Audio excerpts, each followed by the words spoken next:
Sidak Teko. Siaran mendadak ketemu toko. BNN Kabupaten Sleman. Baik Sobat BNN, dimanapun kalian berada, luar biasa sekali di kesempatan di episode kali ini, Sidak Teko, siaran mendadak ketemu tokoh BNN Kabupaten Sleman. Di episode ini menyikat salah satu tokoh, ini adalah tokoh media. Jadi tokoh media kalau kemarin kita dengan tokoh-tokoh camat, tokoh-tokoh agama dan sebagainya. Nah, di episode kali ini kita akan ngobrol santai, ngobrol bareng dengan salah satu tokoh media. Beliau adalah Pak Ananto. Pak Ananto ini adalah direktur dari Jawa dan juga Radar Jogja.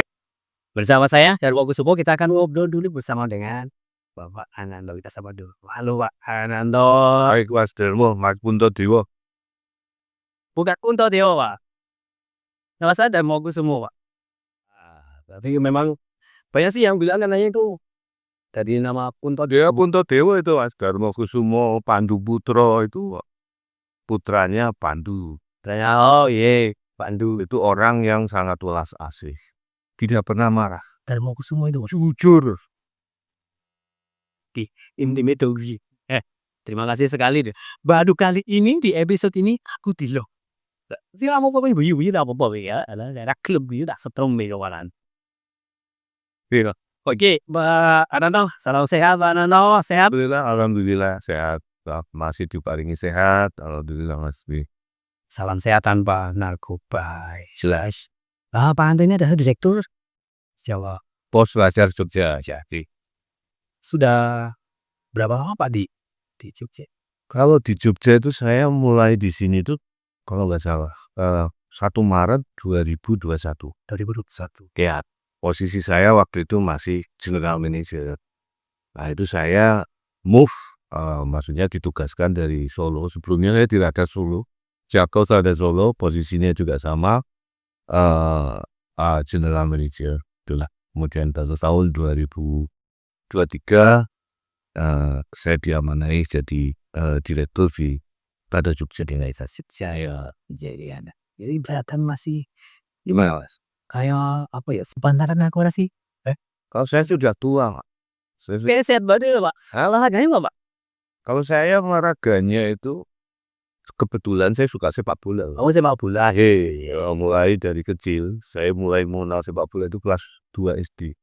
Tapi sudah baru merasakan bisa bermain bola betulan itu kelas 4 SD. Itu sampai saya kuliah. Dan kuliah itu saya lulus tahun 2000. Itu saya masih ya aktif lah bermain bola. Terus kemudian waktu bekerja jadi wartawan, jadi jurnalis itu saya juga sedikit-sedikit seminggu sekali main bola. Kadang seminggu sekali, kadang sebulan sekali. Apalagi kalau di Solo itu kan ada PWI gitu kan, maksudnya saya juga anggota PWI dulu. Satuan Kawan lah misalnya dulu gitu kan. Terus kemudian teman-teman Sibo itu sering wartawan olahraga sering mengadakan pertandingan uji persahabatan lah dengan instansi, dengan Pemkot, dengan yang lain-lain termasuk dengan polisian gitu. Dia ikut partisipasi. Ibaratnya kalau sekarang namanya bal-balan jago kapuk. Dan kemarin ini sudah jalan hampir 2 tahun juga teman-teman di Radar Jogja ini juga pengen olahraga. Kan kita ada fun football itu setiap hari Rabu sore jam 4 ya di Maguwo. sampai sekarang masih tetap. Nah, Pak Ana ya. BNN Sleman itu juga punya loh.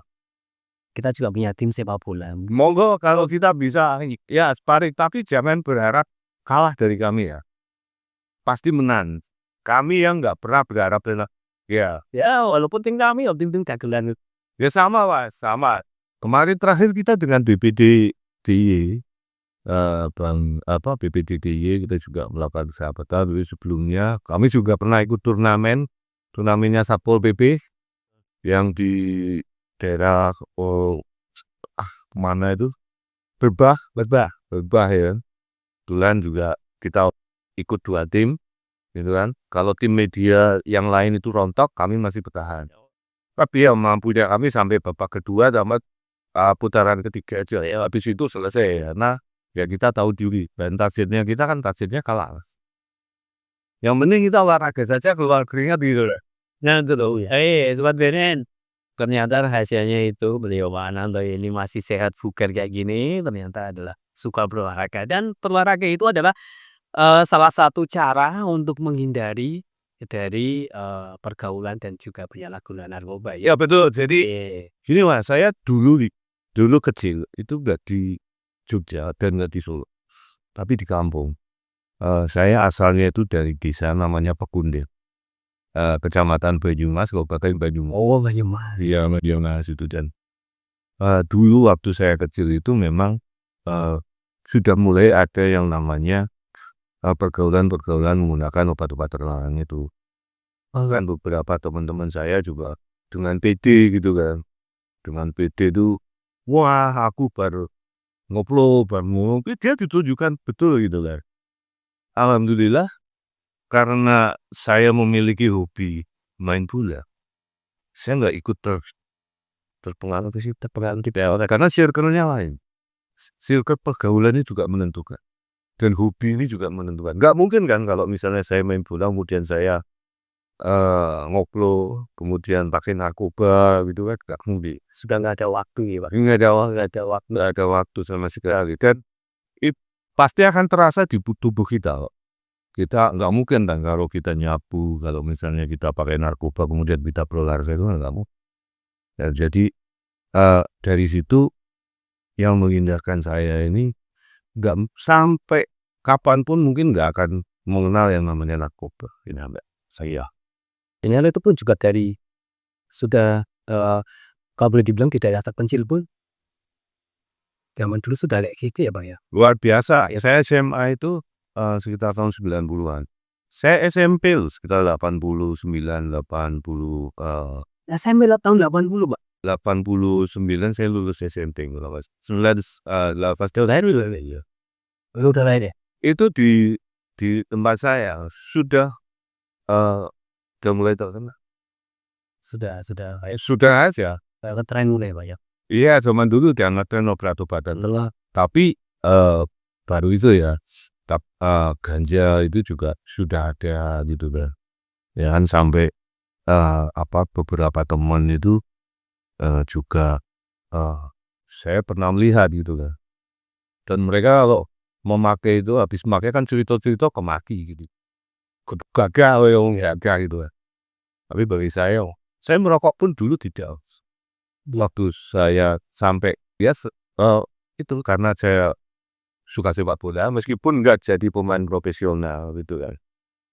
Tapi tiap hari saya sepak bola sampai akhirnya saya menyentuh rokok pun dulu itu tidak gitu kan.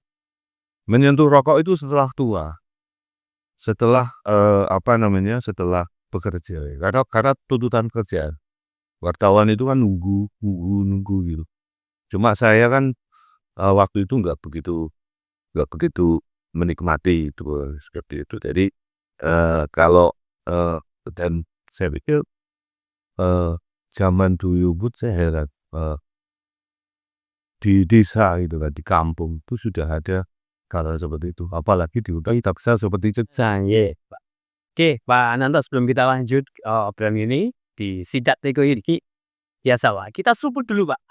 Semuanya pilih. Tos dulu. Oke. Ayo ngomong. Oke. Pak Ananto. Kali ini di episode ini kan Pak Ananto sebagai salah satu kebawa di media lah. Jadi kacamata media ini bagaimana sih Pak melihat tentang narkoba ini Pak dari kacamata media? Maksudnya gimana? Media ini kalau melihat berita narkoba kayak gini yang terjadi di Jogja, jumlah di Jogja khususnya di Wilayah Sleman ini kan Pak, menurut data itu kan ya banyak ya bukan bukan apa ya, tapi di Sleman ini kan banyak sekali menjadi salah satu tujuan wisata. Ya dan banyak anak muda di sini. Yes, itu. Dan pasarnya pasti besar. Oh, Pasarnya pasti besar. Kalau saya sendiri pribadi ya, terus terang narkoba ini berbahaya sekali. gitu. Berbahaya sekali. Gak cuma bagi anak-anak muda, tapi bagi negara ini. Iya. Ya kan? Kita sekarang yang lagi ramai ini kan Meksiko, Kolombia. Itu negara-negara yang dikuasai oleh kartel-kartel narkoba. Kalau kartel-kartel narkoba itu sudah berkuasa, selesai sebenarnya. Karena apa? Namanya kartel, dia melakukan segala sesuatunya, Mas. Dan uang mereka itu nggak ada serinya. Ya kan? Iya. Karena sendi-sendi di sebuah negara itu kan ada yang namanya yudikatif, eksekutif, kemudian legislatif. Yudikatifnya ini kan penegak hukum, ya kan? Dengan kekayaan para kartel ini, dengan mudah bisa menundukkan para penegak hukum di negara-negara. Kalau itu terjadi, yang berkuasa bukan lagi trias politika itu, yang berkuasa kartel, ya kan? Lebih berbahaya gitu dibanding dengan kalau kata orang sekarang oligarki gitu. Itu lebih baik. Ini oligarkinya oligarki kartel. Dan kartel di sana sekarang seperti raja-raja kecil yang punya militer sendiri, pasukannya sendiri yang bersenjata. Ya, bahkan polisi itu nggak berani head langsung dengan mereka. Harus angkatan perang. Kalau di Meksiko yang turun memberantas kartel narkoba, ini biasanya angkatan bersenjata. Dan kalau tadi yang disampaikan Pak Ananto, kita tarik mundur tadi nih di masa SMP, di SMA. Berarti kan itu anak-anak muda ya rata-rata ya. Anak muda, karena waktu itu di kalangan saya, Mas, ini pengalaman saya. Mereka tuh bangga kalau menggunakan itu. Nggak tahu kenapa. Ya. Nggak tahu kenapa bangga gitu loh. Maksudnya dia terlihat mabuk, dia terlihat teler gitu kan. Kemudian dia mengonsumsi barang-barang seperti itu. Mereka menganggap bahwa mereka itu jago. Padahal menurut saya tuh ya pengecut gitu. Usap. Ya mereka orang-orang kalah kalau saya, Mas. Orang-orang kalah karena apa? Mereka tidak bisa memenangkan hidupnya kok. Mereka kalah dengan hidupnya dan kalah dengan keadaan, Mas. Gitu. Jadi mulai bahkan ya. Ya, dan jadi keluarga, lingkungan itu berpengaruh, Mas. Berpengaruh sekali loh. Iya. Berpengaruh sekali itu. Teman saya ada juga. Bahkan dia itu pakai itu karena bapaknya juga pakai. Oh, jadi Dia rebutan malah bapaknya dan ditujukan sama teman-temannya gitu. Wah, aku pikir lagi keluarga opo gitu bilang gitu. Nah itu. dari orang tua yang memberikan contoh dalam ini yang nggak ini ya. Ya akhirnya kan anaknya kan seperti gini, maksudnya tapi aku orang nganggo orang bapak kowe nanto. Tulian percuma gitu kan. Jadi memang dari keluarga dulu ya Pak ya. Dari keluarga dulu. Dan di zaman saya tuh ada seperti itu. Gitu kan. Sampai di rumah Iya tahun 90-an. tahun 90-an aja sudah seperti itu. Sudah seperti itu kondisinya. Nah sekarang memang yang paling terpengaruh itu lingkungan, keluarga juga. Nah kebetulan keluarga saya ini kan selain saya juga dari kecil memang tidak kekurangan kasih sayang gitu kan. Kemudian kita sudah selalu, maksudnya orang tua itu selalu ada. Padahal tidak saat fisiknya, tidak hanya fisiknya, Selalu hadir ya Pak ya, hadir. di saat kita susah, ke saat kita lagi ada masalah di sekolah, orang tua itu ada. Ya enggak, ya hanya sekedar menemani, diajak ngobrol, itu penting itu. Jadi teman-teman saya yang rata-rata memakai itu mereka yang tidak betah di rumah. Ning omah wae ora tidak betah, tidak nyaman karena kondisi keluarganya. Sebenarnya bukan karena kondisi keluarganya gini. keluarga mereka rata-rata ya masih utuh. Bukan broken home. Ya kan, zaman saya dulu tuh saya jarang punya teman yang broken home. Malah. Tapi karena teman-teman sebaya mereka. Pergaulan berarti ya. Pergaulan. Pergaulan circle-nya. Ya circle-nya. Karena di rumah mungkin zaman dulu kan itu saja. Ya kan. Nah, dulu nggak ada game. Hiburan cuma dan ya sekali gitu kan. TVRI, TV swasta pun harus pakai parabola gitu kan. Ya udah kita cuma stuck hiburannya itu saja. Ya kita kan keluar. Anak-anak keluar untuk bergaul. Bergaulnya pun nggak seperti sekarang pegang HP, gadget gini. Zaman dulu bergaul nggak ada HP, ngobrol, nongkrong, kemudian awalnya bawa slokian itu, botolan itu, wis diombe, wis ketok aine abang, sirai mumet, mereka tuh bangga, merasa jagoan. Itu level pertama, Mas. Tahap berikutnya, level lagi muncullah. Mulai Naik gitu kan. naik. Ginting. Saya sering kok sampai saya hafal baunya. Nek wong ngobong sate itu kok nggak renet bagus sate. Wah, sopo sih ganggu gitu. Tuh. Tadi itu saya dikasih tahu teman saya. Bocah kae tapi juga rasa salah. Habis itu muncul lagi tapi saya nggak tahu sampai tarak apa. Karena setelah itu saya kemudian keburu pindah untuk kuliah itu kan di Solo. Jadi udah pas lagi. Dan kebetulan di Solo juga circle saya nggak menemukan circle-circle yang teman-teman seperti itu. Ya paling sebatas teman-teman di kos itu paling ya anak-anak kan ketok gaya. Ya modelnya sloki-slopenan itu. Tapi saya calo ya saya enggak. Nah, Sobat Beren kalau boleh kita simpulkan tadi apa yang disampaikan Pak Anan itu memang jadi simpul tali keluarga itu memang harus secara harus jelas, jangan sampai terlepas. Kemudian tadi kalau boleh kita garis bawahi adalah pergaulan ya. Ya betul. Jadi orang tua itu harus tahu anaknya itu bergaul dengan siapa. Ya, saya pernah ditegur sama bapak saya. Bapak saya itu nggak pernah negur saya dulu. Ditegur jangan bawa saya. Ngopo kowe dolan karo kae gitu. Lah berapa to, Pak?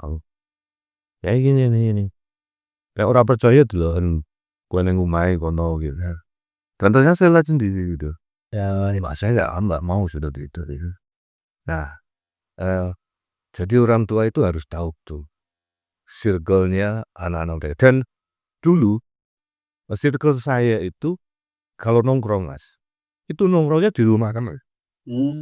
Tidak di tepi jalan, tidak di wedangan gitu, enggak. Tapi di rumah teman. Di rumah teman kalau enggak di rumah saya. Terus biasanya habis maghrib gitu kan. Maghrib canggut. Dulu kan enggak ada HP. Ya kan? Engko beri sebagai ya gamene ya. Kita ke sana gitu ngobrol. Nek ora kurung teko to bose hampir ono diampiri gitu ya. Enggak pernah kita nongkrong di pinggir jalan itu jarang sekali. Jadi dan orang tua tahu. Teman dekat saya itu tahu, orang tuanya teman saya kalau teman anaknya temenan dengan saya juga tahu. Dan itu harus penting sekali. Jadi benar-benar orang tua harus care gitu ya Pak ya. Ya harus care. Ada anaknya, apalagi kalau sekarang dengan situasi dan kondisi seperti saat ini, zaman sudah beda dengan yang dulu. Tentu orang tua harus ekstra dalam hasil. Ya benteng paling kuat itu kan sebenarnya keluarga. Orang tua kayak ada. Ya jadi kan orang tua ini nggak bisa menganggap bahwa anakku wis gede ini. Segede-gedenya anak, mereka tetap anak-anak gitu. Ada pepatah basa Jawa. Men always boys. Iki Jawa ndi? Wis tak rungokke lho kok artinya apa iki, Pak? Orang dewasa saja itu masih merasa bahwa dia itu anak-anak gitu kan. Iya gitu. Nah sekarang gitu kan dengan umur sekian ya. Saya umur hampir 50 gitu. 50 lah tahun ini gitu. Saya merasa bahwa saya itu belum umur 50. Iya, gitu. Iya. Rasanya ya baru lulus SMA kemarin gitu kan. Saya dirasakan itu. Jadi ya seperti itu. Jadi apalagi yang umurnya di bawah kita seperti anak-anak. Itu memang harus benar-benar diadu betul, diperhatikan betul. Nggak bisa kita lepaskan. Apalagi pergaulan sekarang ini kan lebih luas. Dan sekarang apa ya? Ini sudah menjadi sebuah bisnis. Narkoba ini kan sudah menjadi industri dan bisnis. Dalam tanda kutip yang pelaku-pelakunya ini memiliki mendapatkan keuntungan yang besar dari kehancuran anak-anak muda dan kehancuran sebuah bangsa. Iya, berarti tidak hanya semena-mena bisa itu, tapi ada misi menghancurkan bangsa gitu, Pak. Jelas, Mas. Sekarang gini, narkotika pertama masuk di Indonesia itu yang bawa siapa sih? Kan Belanda menjajah. Orang-orang tua dulu kan, waktu itu Belanda itu mendirikan rumah-rumah, kalau kita lihat di sejarah itu loh, rumah-rumah candu. Jadi zaman dulu candu itu zaman Hindia Belanda itu legal. Untuk apa tujuannya? Selain untuk mendapatkan uang para dealer-dealer itu, pemerintah penjajah waktu itu juga agar orang-orang pribumi ini lemah. Mereka malas gitu kan. Dan mereka kecanduan. Akhirnya apa? Mereka tidak punya kekuatan lagi dan melawan, memberontak teman, berontak ya. Memang sudah dari dulu. Dan Cina waktu itu, Inggris itu membawa canduan, perang canduan ada waktu. Lihat, itu kan dihancurkan juga oleh Inggris. Jadi kekuatan kekaisaran Cina waktu itu dihancurkan menggunakan candu. Mana ada yang namanya perang candu aja. Dan itu sejarah sudah membuktikan. Benar-benar salah satu ancaman dari narkoba ini adalah benar-benar menghancurkan suasana satu bangsa. Semua Dicocok dengan apa? Kata-kata Bung Karno dulu ya, berikan saya 10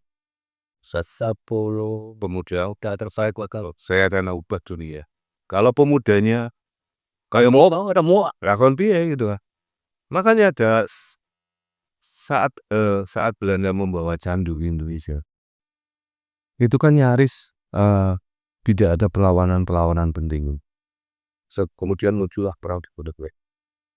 Perang Diponegoro itu waktu itu Diponegoro salah satu yang diperangi adalah perilaku para pembesar Belanda itu yang mencekoki orang-orang pribumi dengan candu. Jadi itu dipahami betul oleh Pangeran.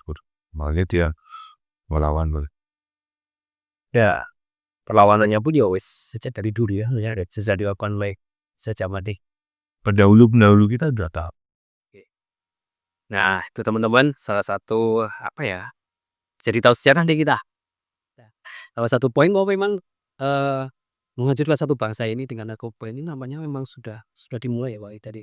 Jadi jauh Sudah di. sejarahnya tidak ada. Nah, sekarang kita adalah bagaimana saat ini kita dalam bentuk pencegahan, Pak. Pencegahan salah satu yang dilakukan oleh BNN Kabupaten Sleman itu adalah upaya P4GN tadi adalah pemberantasan, pencegahan, penyalahgunaan peredaran gelap narkoba. Dan satu tadi dari pencegahan ini kan sebenarnya gini Pak, bisa nggak atau boleh nggak atau apa istilahnya kolaborasi antara media dengan BNN ini sebagai salah satu upaya P4GN itu seperti apa? Ya kalau saya itu sih wajib ya. Saya punya pengalaman Mas dengan BNNK Karanganyar. Iya di Solo. Ya kita itu menggelar diklat jurnalistik ke SMA ya dengan berpartner dengan BNN. Ya dalam di sebelum kita menggelar diklat jurnalistik itu kita kan di situ kan mengumpulkan sekitar 100 atau 300 seluruh siswa di situ. Nah, pihak BNN itu langsung datang ke situ melakukan sosialisasi untuk pencegahan narkoba. Nah, ini kan harus benar-benar dilakukan secara masif. Yang namanya mencegah itu lebih baik daripada mengubah padahal. Jadi lebih baik mengeluarkan anggaran yang besar untuk pencegahan dari apa aktif. Iya benar. Dan itu di backup penuh oleh BNN Karanganyar waktu itu. Sebelum COVID kalau nggak salah. Ya, dan saya belum melihat di Jogja, di provinsi Jogja ini melihat ada upaya-upaya yang sama seperti ya mungkin nanti bisa diawali TNI Sleman ya Pak ya. Kan menjadi pionir. Kita siap kok mengawal. Kita siap mengawal. Kita punya SDM, kita punya teman-teman yang bisa memberikan pencerahan bagi teman-teman anak-anak muda. iya, jadi nanti mungkin bisa kayak kerjasama kayak gitu ya. Pastilah kita membuka ruang itu lah. Apalagi yang punya cara untuk melakukan pencegahan kan benar. Kalau kami kan kami punya keahlian bagaimana meramu sebuah informasi menjadi berita. Jadi ini bisa dikolaborasi. Nah itu, jadi kalau kita kan ya misalnya kita penyuluhan ke masyarakat, gitu kan biasa itu Pak. Jadi kolaborasi ya mungkin ya bisa lebih bagus itu ya. Ya udah nah Pak Ananto, tadi saya juga mendengar tadi bahwa yang disampaikan Pak Ananto itu kan teman-teman wartawan. Ya benar. Teman wartawan ini kan waktunya luar biasa sekali Pak. Nggak terbatas itu ya kan. Oh iya toh sama juga ya. Untuk Pak Ananto ya kita lagi perlu atau enggak? Perlu kan enggak Pak. Misalnya nih tes urin nih Pak. Perlu udah. Ya saya tes urin nggak masalah. Rambut saya mau dites juga nggak apa-apa. Tetap berani ya. Iya. Betul deh ini. Nggak, saya katanya dulu Raja Jogja pernah dites urin. Rawat Jogja. Pernah ya? Kalau nggak salah dulu waktu ya Mas Ya, di dites aja nggak apa Mas. Oh, dites aja nanti kita tahuan siapa. Gitu. ya gitu ya Pak ya. Oh sih, ya siap sekarang saya siap. Teman-teman yang lain juga siap gitu kan. Nggak tahu kalau misalnya dites kulit dan kelamin saya nggak tahu. Kalau tes HIV mungkin saya nggak tahu ya. Tunggu nggak gitu kan. Kalau dites urin saya pikir oke lah dulu mana. Saya juga tahu kan teman-teman di sini. Dulu sebelum saya kerja di sini saya punya rekan anak buah juga. Anak buah gitu. Tapi kemudian sebelum saya kerja di sini ya Mas Asian ya saya sih. Teman ini suatu ketika itu mengundurkan diri desain itu. Desain kemudian tapi suatu ketika ada kunjungan ke lapas. Ke lapas. Ya. Ini yang cerita teman anak buah saya juga ya jadi wartawan gitu. Di lapas itu kemudian ketemulah dia dengan bekas temannya itu. Yang recent tadi. Yang recent. Ketemu di lapas. Di dalam Sebagai tahanan. oh udah ada kasus petugas narkoba. Oh. Ternyata dia lama pengedar gitu. Itu ya Pak. Iya. Tapi setelah dia keluar dari perusahaan saya. Jadi ya, setelah dia keluar dari perusahaan saya karena circle-nya juga gitu kan. Kemudian dia tertangkap dihukum. Gitu. Dan ya kaget ya temen wartawan saya. Wah, gue kok gini Pak. Itu mulai lapas gitu deh. Recent terus ya. dia jadi pegawai. Waktu itu kan kunjungan itu kan dengan wali kota. Dengan Kapolres. Kita yang hati-hati ya sing tengah gitu dan itu baik. Hati kok ya. Nanti siap berkolaborasi ya Pak ya. Siap. Dan siap mendukung. Pastilah, saya pasti mendukung karena saya paham betul. Saya paham betul bagaimana sih bahaya narkoba. Gak cuma pada generasi muda, pada negara kok. Pada sebuah bangsa. Keruntuhan sebuah bangsa ya karena narkoba. Ya lah. Makanya saya heran bahwa ada beberapa negara ini yang melegalkan. Belum narkoba sih ya. Masih dalam bentuk ganja sudah dilegalkan di Thailand, kemudian di beberapa negara bagian di di Amerika. Yaitu karena mereka mengagungkan kebebasan hak asasi manusia. Kebebasan yang mereka artinya kan saya bebas juga menggunakan. Tahu ini untuk keuntungan untuk diri saya, bukan mengganggu orang lain gitu. Nah, tapi kan kalau sampai itu terjadi di Indonesia ya Ngeri lah.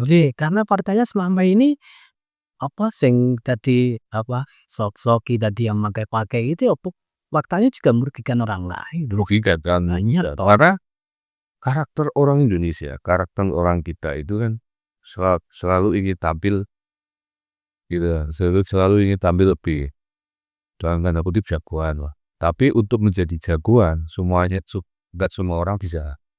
Hanya untuk menambah rasa itu kan obat penenang. Narkoba ini kan sebenarnya sebuah apa ya, sebuah salah satu cabang. Kalau family tree ini kan sebenarnya dia diproduksi kan untuk obat-obatnya. Obatnya obat penenang gitu kan. Kemarin saya dengar di mana ya, maksudnya bahayanya narkoba itu. Dari pakar anti narkoba juga bilang bahwa saat kita menggunakan narkoba, kita merasa diri kita itu lebih tenang. Sehingga saat kita melakukan kejahatan, kita juga nggak merasa takut, nggak merasa gugup, nggak merasa nanti ini bersalah dan sebagainya. Karena rasa tenang ini ketenangan yang diakibatkan kita mengonsumsi narkoba ini membuat alam pikiran kita itu merasa bahwa melakukan tindakan apapun ya nggak masalah, Mas. Nggak apa-apa, tenang aja. Tidak ada rasa bersalah. Iya, Tidak ada karena rasa takut. mayoritas ya pengguna narkoba itu kan mereka ingin mencari ketenangan, akhirnya mengonsumsi itu. Memang katanya itu membuat orang itu menjadi lebih tenang. Makanya dia membunuh orang, dia nggak merasa takut, nggak merasa bersalah, nggak merasa gugup. Dia dengan tenang aja membunuh orang itu. Jadi ketenangan ini akhirnya membuat apa?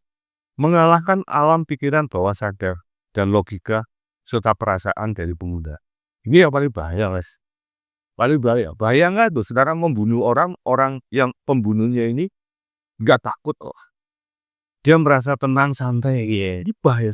Karena penyalahgunaan tadi itu ya Pak ya, karena tadi. Tapi kalau tadi disampaikan oleh Pak Anata ya benar juga bahwa ketika sebagai obat kan ada ya boleh gitu loh. Jadi nek umat iki lho guru-guru iki perlu ngerti ya. Dan kayak apa ya namanya?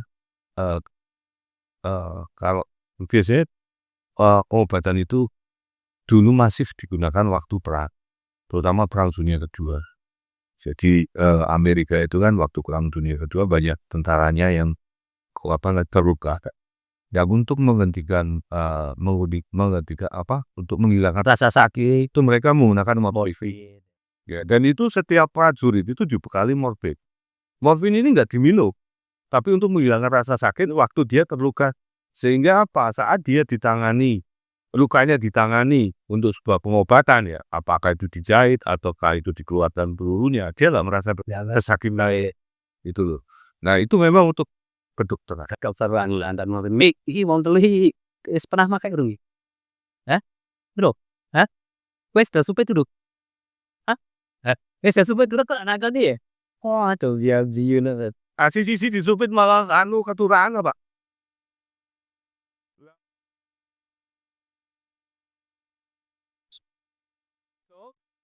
Ya wes disupit nambah gitu kan. Iki sing macam iya. Ya paling tua ya. Kita bentuk ya Mas. Ya jadi ya nek sesuai dosis itu nggak apa-apa, nggak masalah untuk pengobatan kan nggak akan kecanduan loh. Tapi kan orang yang mengetahui dosis itu berbahaya atau tidak kan perlu sekolah. Makanya Lahir sih. ya kan? Tidak di ahlinya itu. Ya udah harus ada sekolahnya. Nggak bisa seseorang itu dengan gampangnya ngurus. Betul sekali ya. Wah, waton boy ya. Ye. Pak Nanto sebelum kita closing di episode kali ini Sidak Teko sama salah satu tokoh media Pak Nanto boleh disampaikan Pak mungkin pesan buat sobat-sobat muda BNN Kabupaten Sleman di seluruh wilayah Kabupaten Sleman khususnya Pak. Ya, jadi jangan pernah menyentuh narkoba. Jangan pernah ingin tahu dan ingin merasakan narkoba. Karena tidak ada manfaatnya sama sekali. Begitu kita menyentuh, menggunakan, kita tidak akan bisa lepas. Ya, dan hidup teman-teman ini gak akan sempurna. Ya kan? Kita mencari pemecahan masalah dengan narkoba itu salah. Itu muncul masalah tambah gitu. Oke. Tidak bisa menyelesaikan masalah dengan narkoba karena yang bisa menyelesaikan masalah tanpa masalah hanya di ini.